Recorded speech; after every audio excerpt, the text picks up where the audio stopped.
If Drake responding back to Charlamagne and Joe Budden wasn't enough, now Birdman has joined the chat. He's not going for any criticisms and disrespect towards his guys Drake's new body of work For All the Dogs. So it was Charlamagne who said Drake Slime You Out single with SZA didn't have no real motion. How about Birdman going on his Insta story to say, Charlamagne, I think you mean good and I respect you even though we had our differences, but you gotta respect Champagne Pap. He misspelled Poppy. I love that so much. I love that Birdman misspelled Champagne Poppy so much. That makes that post so much better, by the way. Recently, Charlamagne admitted that him and Birdman got on the phone and talked out any issues that they had previously. I would not be surprised one bit that Birdman may go back and redo that legendary Breakfast Club interview in the upcoming weeks, months, or years. I wouldn't be surprised one bit. Birdman wasn't done, though. He had a little bit of smoke and vitriol for none other than Joe Budden, who is garnering a lot of attention for his critiques on Drake's latest album, For All the Dogs. Birdman's approach with Joe was a little more severe and not as nice. He said, Joe, calm down. Brother, you not built for this, real gangster-ish. Champagne Poppy, he spelled it right that time, is the GOAT, according to Birdman. And how about Birdman giving a little bit of smoke to Drewski as well? So for those who don't know, the comedian posted a snippet of a new song called Standing on Business by Drewski, but Drake's got a song on his album in which in the chorus he's saying he's standing on business. And Drewski posted himself just mad that he allowed the biggest artist in the world to beat him to put the song out, and the fact that Drewski clearly thinks the song is fire.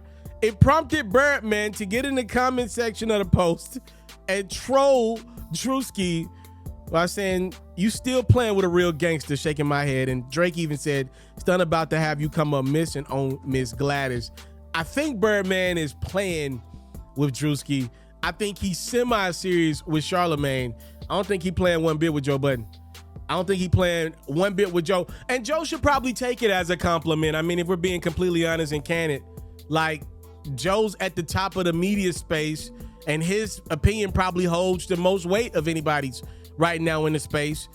And that's why he's getting the most vitriol back in his direction, because when Joe Budden makes a comment, it's going to reach all the blog sites right now because, again, he's at the top of the space. I thought Ebro from Hot 97 and Apple Music made a couple of valid points to anybody that's laughing at Drake, who continues to clown Joe Budden. Now Birdman's joining that crop as well. Ebro posted on his Twitter, are 99% of you rappers failures by Drake's standard if Joe Budden is? And he also said, how did Joe fail if the greatest artist of this generation was influenced by him? Ebro's calling cap on both of them. Yeah, like, everybody's laughing at Drake saying, yo, Joe, you a failed rapper. So what does that make you? Because Joe, even being a rapper that didn't have a lot of commercial success in the past 10, 15 years post Pump It Up, he still had Pump It Up in a successful run as a rapper that has obviously been relevant enough to be in rooms with Jay-Z, Drake on down. What does that make everybody else in the game that's just making music out of their living room?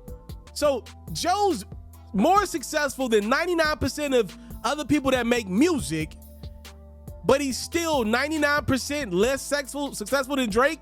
That's a confusing one that a lot of people don't want to admit. Ebro not lying with what he's saying. Also, I think Drake and I think anybody in this camp is going to have a tough time digesting the reality of the music that they're making. It's just not as interesting as the content that people are consuming in podcasts. That is the truth of a lot of this. I said it in my previous video, I'll say it again. A lot of the music that you artists are not making, it just does not feel like y'all giving it y'all best effort. And if we're being completely honest, a lot of us are looking at some of the content that's being created in the space of TikTok and podcasts and all that great stuff, and we're saying, dang, it feels like this content creator put more into this video than you did your last project. It don't even feel like you went in the booth and re-recorded that verse a second time over, if we're being completely honest. Y'all let me know. Time, love, and support. Birdman stands up for his guy, his artist, Drizzy Drake, as people voice their critiques of his latest project. I'm out. I want to salute you, homie, you know, for building your own thing and doing your own thing. Why build theirs when I believe I can build my own? You've already done it, or I wouldn't be here. I'm already the only elite sports and music journalist in the game today. My goal is simple, to be the best there's ever been.